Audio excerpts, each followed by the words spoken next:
Mon frère, ma sœur, si tu écoutes ces paroles aujourd'hui, ce n'est pas par hasard,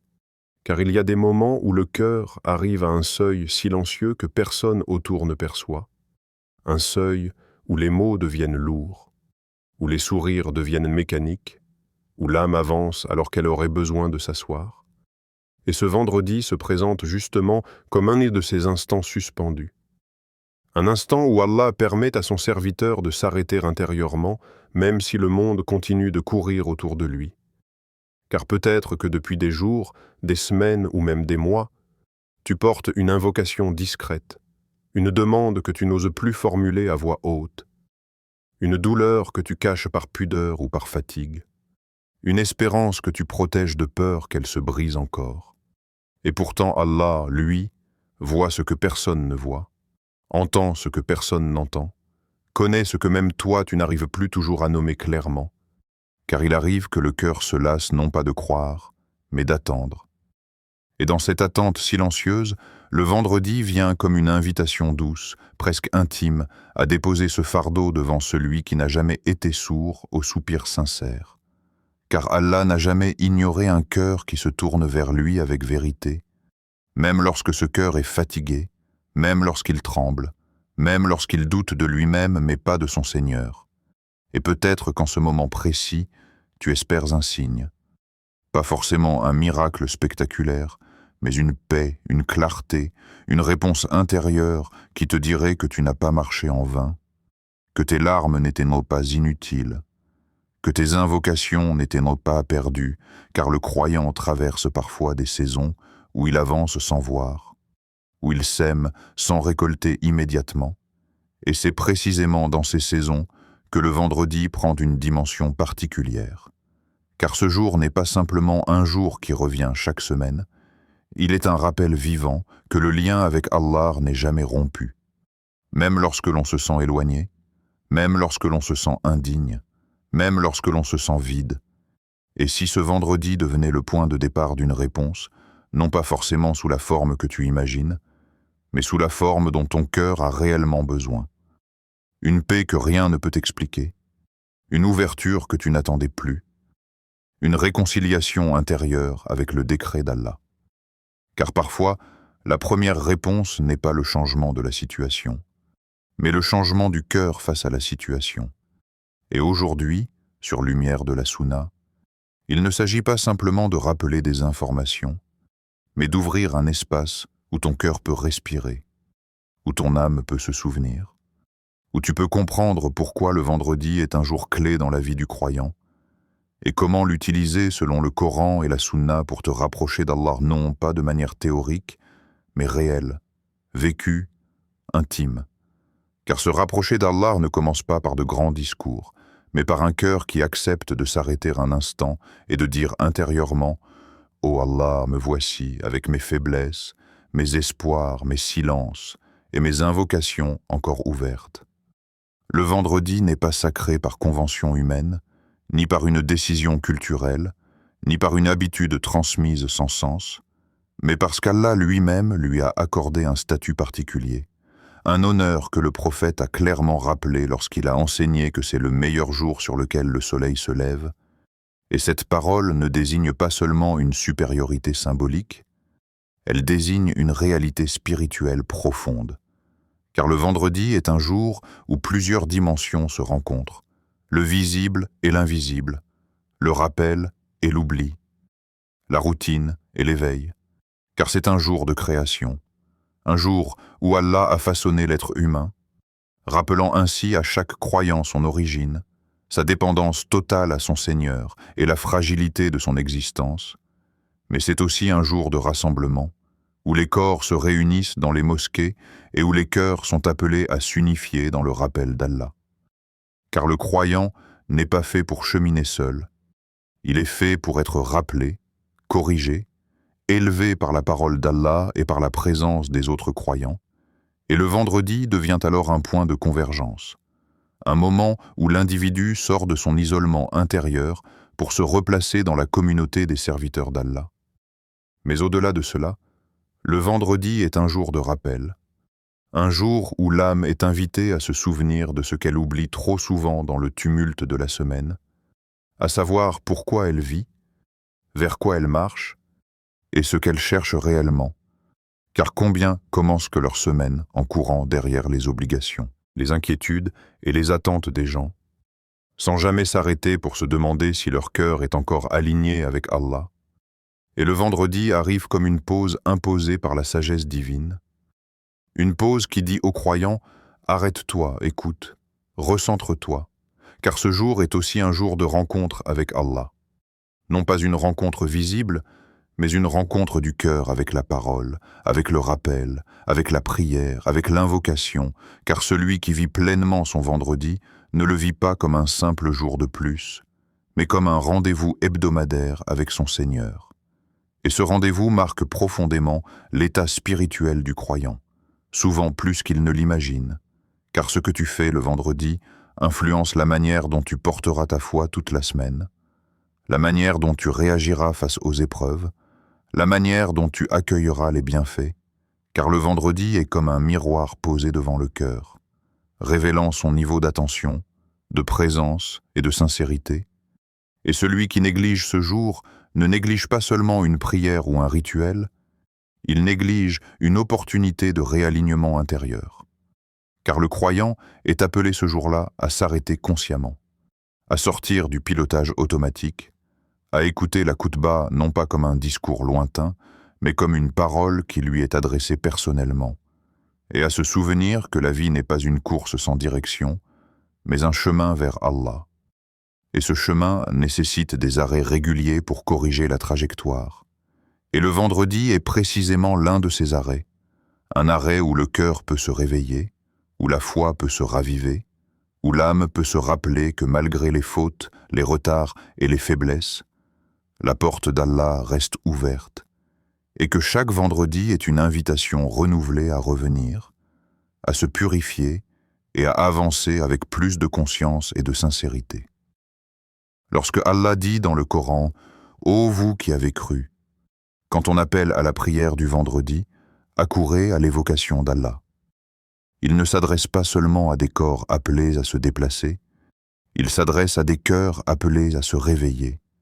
car il existe une immense différence entre marcher vers la mosquée avec des pas pressés et répondre intérieurement à l'appel d'Allah avec un cœur conscient, présent et humble. Et ce verset, souvent récité, est parfois réduit à un simple ordre pratique, alors qu'il est en réalité une invitation profonde à rompre avec la distraction,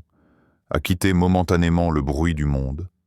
les préoccupations matérielles, les pensées envahissantes, pour revenir à l'essentiel,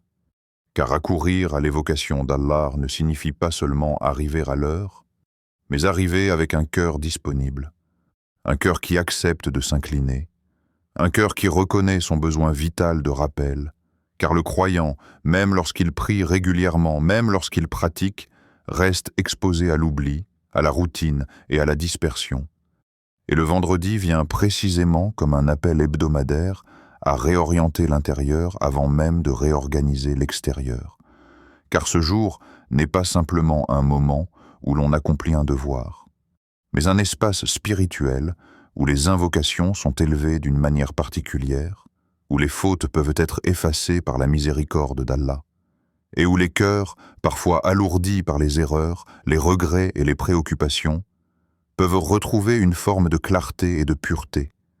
car Allah, dans sa sagesse, a placé dans le vendredi une capacité unique à nettoyer l'âme de ce qui s'y accumule tout au long de la semaine. Cette poussière invisible faite de négligence, de paroles inutiles, de regards distraits et de pensées éloignées de lui, et celui qui comprend cela ne voit plus le vendredi comme une simple répétition hebdomadaire, mais comme un rendez-vous vivant, un rendez-vous offert par le ciel, un rendez-vous où le serviteur est invité à se présenter tel qu'il est, avec ses manques, ses efforts, ses luttes intérieures, car se tourner vers Allah le vendredi, c'est reconnaître que l'on ne peut pas avancer indéfiniment sans revenir à la source,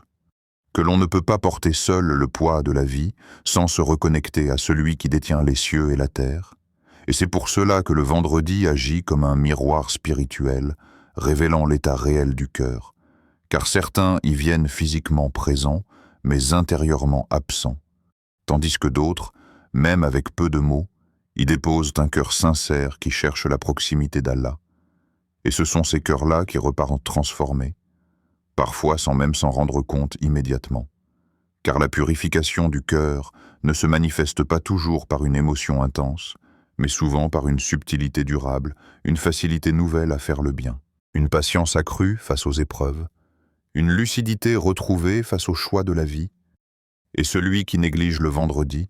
qui le traite comme un jour ordinaire, qui y vient sans présence ou qui le délaisse sans raison, néglige en réalité un rendez-vous que le ciel lui offre chaque semaine pour se réaligner, se réparer et se rapprocher d'Allah. Car Allah n'a pas besoin de notre présence, mais nous avons désespérément besoin de sa guidance. Et le vendredi est l'un des moments les plus puissants où cette guidance descend sous forme de rappel, de lumière et de miséricorde, accessible à celui qui ouvre son cœur avant même d'ouvrir ses lèvres. Allah ne ferme jamais la porte de l'invocation, et cette vérité traverse tout le Coran comme un fil de miséricorde tendu entre le ciel et la terre. Un fil que le serviteur peut saisir à tout moment, mais qui, le vendredi, semble plus proche, plus accessible, plus vivant, car lorsque Allah dit « Invoquez-moi, je vous répondrai »,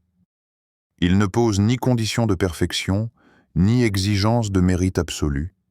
Il ne dit pas « Invoquez-moi lorsque vous serez sans faute », ni lorsque votre foi sera complète. Il dit simplement « Invoquez-moi », comme une invitation permanente, une promesse ferme qui ne dépend pas de la force du serviteur, mais de la véracité d'Allah. Et ce n'est pas une promesse faible, ni symbolique, ni poétique. C'est une garantie divine, une parole du Seigneur des mondes, celui qui ne manque jamais à sa parole, et le vendredi porte en lui une dimension particulière de cette promesse, car le prophète a enseigné que ce jour contient une heure pendant laquelle l'invocation du serviteur croyant est exaucée. Une heure que l'on ne peut identifier avec certitude, non pas pour créer une frustration, mais pour inviter le croyant à multiplier les invocations, à rester présent, à étirer son lien avec Allah tout au long de ce jour béni, car si cette heure était connue précisément, beaucoup se contenteraient d'un instant minimal, alors qu'Allah veut pour son serviteur une présence plus large, plus profonde, plus sincère. Et cette incertitude devient en réalité une miséricorde, car elle transforme tout le vendredi en opportunité potentielle d'exaucement. Et le croyant qui comprend cela ne se limite plus à demander machinalement, mais invoque avec une conscience renouvelée, sachant que chaque instant peut être celui où Allah décide de répondre, parfois d'une manière directe, parfois d'une manière différée, parfois par un don visible, parfois par une protection invisible,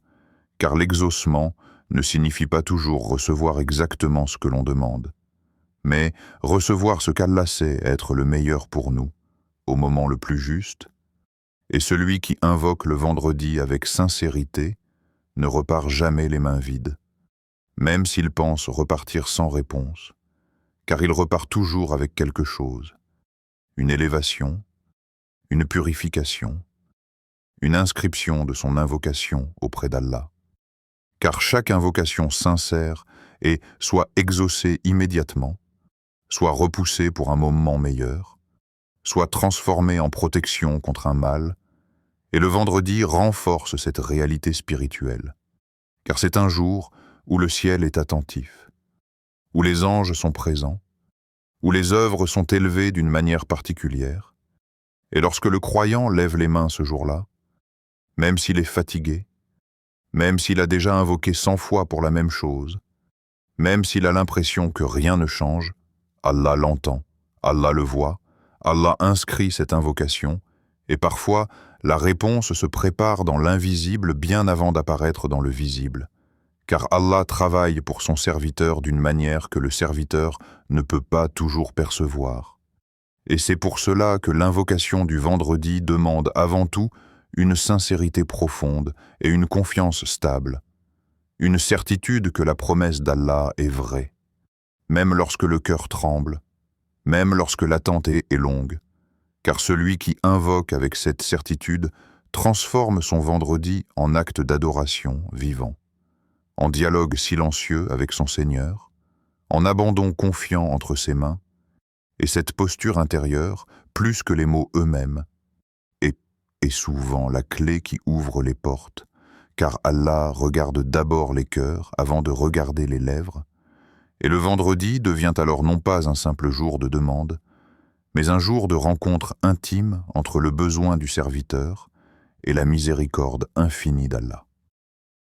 Invoquer Allah n'est pas un simple acte spontané dénué de cadre, mais une adoration enseignée, transmise et raffinée par la sunna du prophète. Car même si Allah entend toute invocation sincère, il a montré à ses serviteurs des chemins plus nobles, plus complets et plus porteurs de bénédictions pour se présenter devant lui, et le vendredi devient alors un terrain idéal pour appliquer cette sagesse prophétique, car commencer par la louange n'est pas une formalité rhétorique. C'est une posture intérieure qui place le cœur à sa juste place, reconnaissant la grandeur d'Allah avant d'exposer ses propres besoins. Car lorsque le serviteur commence par remercier Allah, il reconnaît implicitement que ce qu'il possède déjà est immense, même si son cœur est encore en quête de quelque chose. Et cette reconnaissance adoucit l'âme, casse l'impatience, purifie l'intention, car louer Allah, c'est affirmer qu'il est sage même lorsque nous ne comprenons pas, miséricordieux même lorsque nous souffrons, puissant même lorsque nous nous sentons faibles, et cette louange prépare le cœur à recevoir ce qui viendra ensuite, car un cœur reconnaissant est plus apte à recevoir la réponse divine qu'un cœur pressé ou exigeant. Puis viennent les salutations sur le prophète, qui ne sont pas seulement un hommage, mais une clé spirituelle immense, car le prophète est le lien vivant entre la révélation et la pratique, entre la parole d'Allah et sa mise en œuvre concrète. Et lorsque le serviteur envoie des salutations sur lui, il s'inscrit dans cette chaîne lumineuse, rappelant qu'il ne s'adresse pas à Allah isolément, mais en suivant la voie de celui qu'Allah a aimé, choisi et honoré. Et il est rapporté que les salutations sur le prophète élèvent l'invocation, comme si elles la portaient vers le ciel avec plus de dignité et de clarté. Car Allah aime que son messager soit mentionné, et il récompense celui qui le fait. Puis vient le cœur de l'invocation elle-même, là où beaucoup se trompent en pensant que la généralité est une forme d'humilité, alors qu'en réalité, la sunna nous enseigne que la précision est une preuve de foi, car celui qui est précis montre qu'il croit réellement qu'Allah peut répondre précisément, concrètement, sans approximation, car parler à Allah comme à celui qui connaît déjà ton cœur ne signifie pas rester vague, mais oser mettre des mots sur ce que tu portes, sur ce que tu espères, sur ce que tu crains, car Allah aime entendre la voix de son serviteur.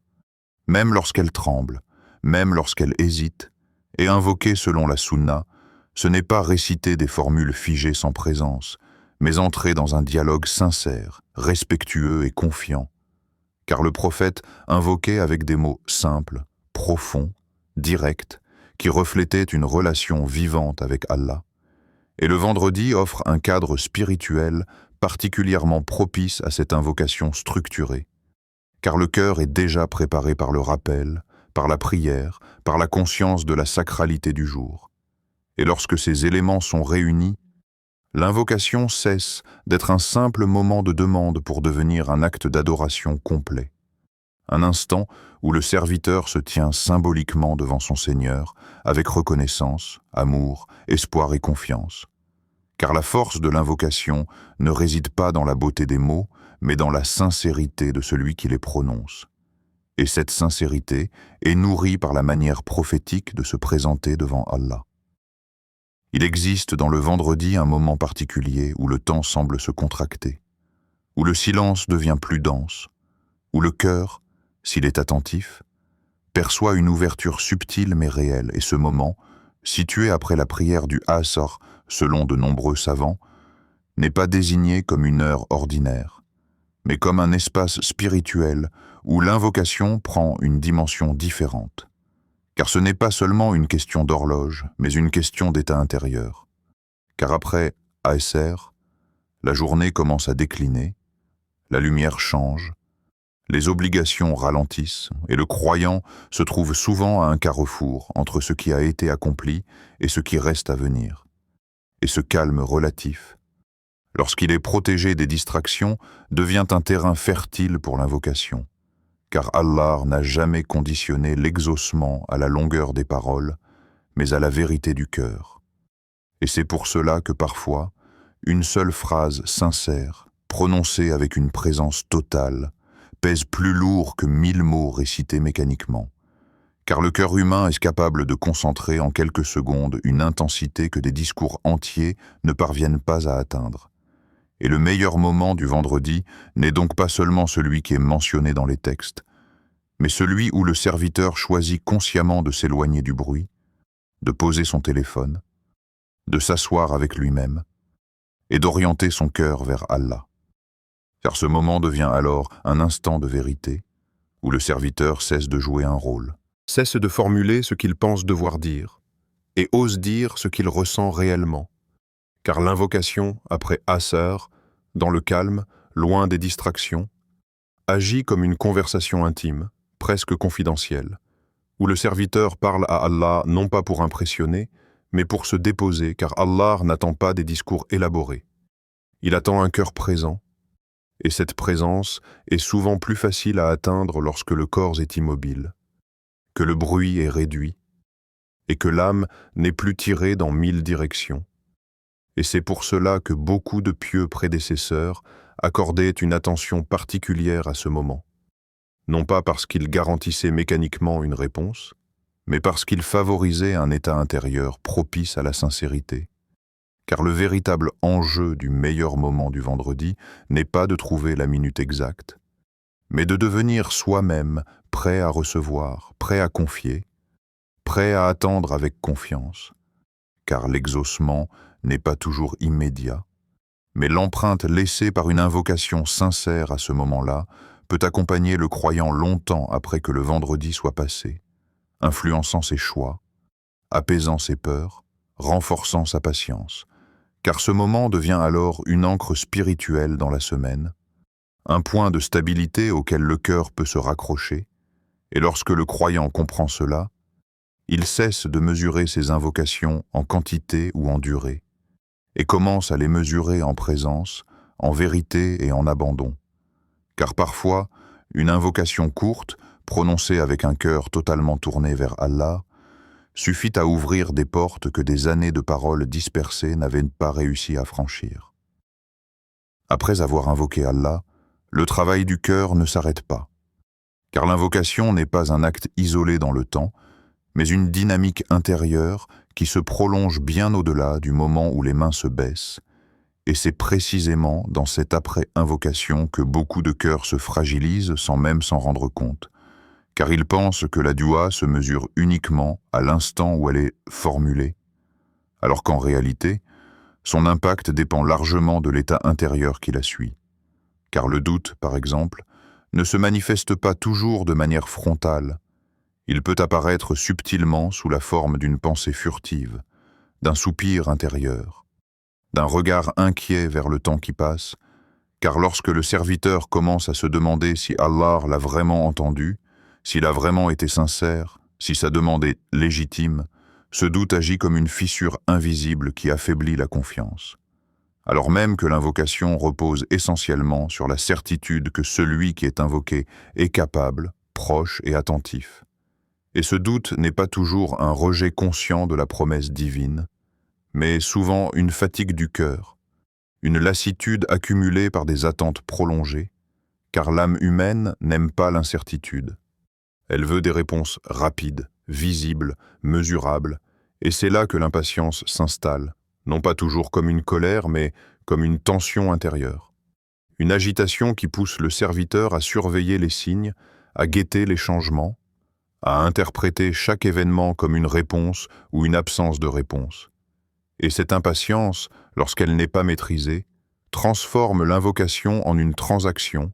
comme si le serviteur disait intérieurement « J'ai demandé, maintenant, je dois recevoir », oubliant que l'invocation est avant tout un acte d'adoration, un abandon confiant,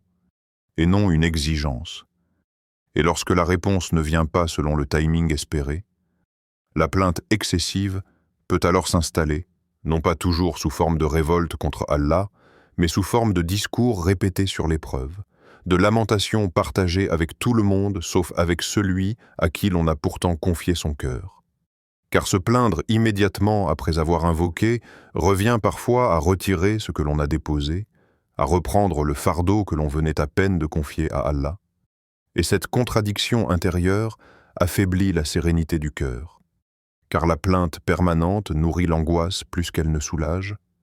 et parmi les obstacles les plus insidieux se trouve la comparaison avec les autres. Car lorsque le serviteur observe ceux qui semblent recevoir sans demander, réussir sans invoquer, avancer sans effort apparent, son cœur peut se troubler, se demander pourquoi lui, malgré ses prières, semble rester dans l'attente, oubliant que chaque destin est unique, que chaque chemin est façonné avec une sagesse spécifique, et que ce qu'Allah accorde à l'un n'est pas un modèle universel pour l'autre, car Allah ne distribue pas ses dons selon des critères humains visibles, mais selon une science parfaite qui englobe le passé, le présent et l'avenir, et le prophète a clairement enseigné que l'invocation est exaucée tant que le serviteur ne se lasse pas, non pas tant qu'il ne demande qu'une seule fois, mais tant qu'il persévère avec confiance. Car la lassitude ne signifie pas seulement arrêter d'invoquer, elle signifie aussi invoquer sans y croire pleinement, invoquer mécaniquement,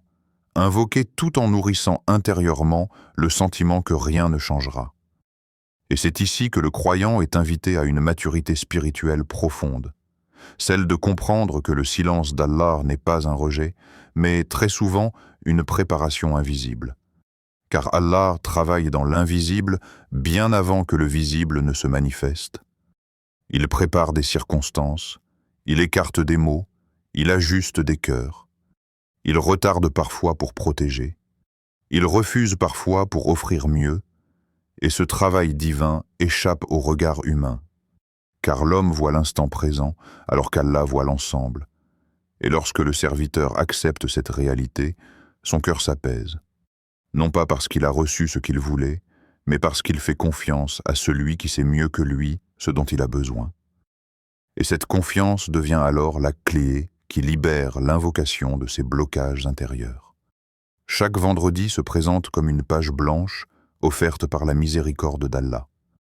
Une page qui ne porte ni les erreurs de la semaine passée, ni les projections anxieuses de la semaine à venir, mais seulement une invitation silencieuse à revenir. Car le croyant n'avance jamais en ligne droite, il progresse, trébuche, se relève, s'éloigne parfois, se rapproche souvent. Et Allah, dans sa sagesse, a placé dans le vendredi un rythme de retour régulier, un point de réinitialisation spirituelle qui rappelle au cœur qu'il n'est jamais trop tard pour recommencer. Car même si ta semaine a été lourde, remplie de préoccupations, de fautes répétées, de paroles que tu regrettes, de prières que tu as manquées ou accomplies sans présence, le vendredi arrive sans reproche, sans accusation, comme une main tendue, car Allah ne t'invite pas ce jour-là pour te rappeler uniquement ce que tu as mal fait, mais pour te rappeler que la porte est toujours ouverte, que la miséricorde n'est pas conditionnée à la perfection, mais à la sincérité, et cette sincérité commence souvent par la reconnaissance de ses propres limites, car le croyant qui se croit arrivé cesse de progresser, tandis que celui qui reconnaît ses manquements reste vivant spirituellement. Et le vendredi parle précisément à ces cœurs fatigués mais encore vivants, à ces âmes qui n'ont pas abandonné malgré les chutes, car même si tu es tombé, même si tu t'es éloigné, même si tu as l'impression d'avoir perdu une partie de ta ferveur, Allah t'invite encore, non pas avec dureté mais avec douceur, car il ne te demande pas d'être parfait avant de revenir, il te demande de revenir pour être purifié, car la perfection n'est pas un prérequis de la proximité, mais un fruit de celle-ci.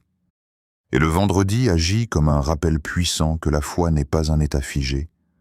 mais un mouvement constant, un va-et-vient entre le cœur et son Seigneur. Et lorsque le croyant comprend cela, il cesse de voir ses échecs comme des fins, et commence à les voir comme des appels à revenir avec plus de conscience, car recommencer ne signifie pas effacer le passé, mais apprendre à s'en servir pour avancer autrement, avec plus d'humilité, plus de lucidité et plus de reliance à Allah. Et le vendredi offre ce cadre unique où le cœur peut se poser, faire le bilan sans se condamner, reconnaître ses manquements sans désespoir. Car Allah aime le serviteur qui revient vers lui, même après 1000 chutes, car chaque retour sincère est une victoire spirituelle, même s'il est discret, même s'il n'est connu que d'Allah. Et ce jour-là, le croyant est invité à poser une intention nouvelle, non pas spectaculaire, mais réaliste, non pas basée sur l'émotion passagère, mais sur la sincérité durable, car parfois, recommencer signifie simplement décider de ne pas abandonner, de continuer à prier même avec un cœur imparfait, d'invoquer même avec des doutes, de chercher la proximité d'Allah même lorsque l'on ne ressent rien, car la constance, même fragile, est plus aimée qu'un élan intense mais éphémère. Et le vendredi rappelle que la relation avec Allah ne se construit pas sur des pics émotionnels, mais sur des retours répétés, sincères et humbles,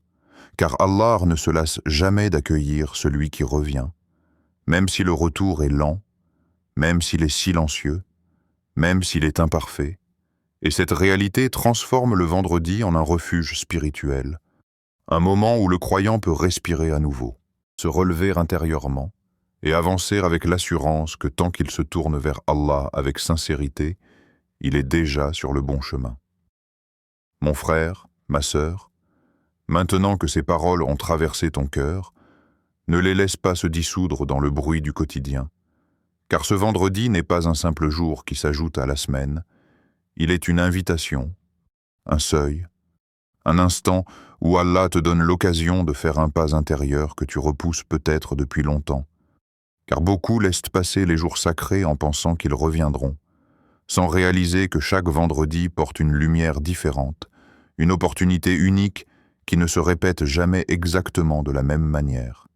Et c'est pour cela que ne pas laisser ce vendredi passer comme un jour ordinaire, ce n'est pas accomplir quelque chose d'extraordinaire, mais faire quelque chose de sincère. Car Allah ne cherche pas la performance. Il cherche la vérité du cœur. Et faire de ce vendredi un retour vers Allah,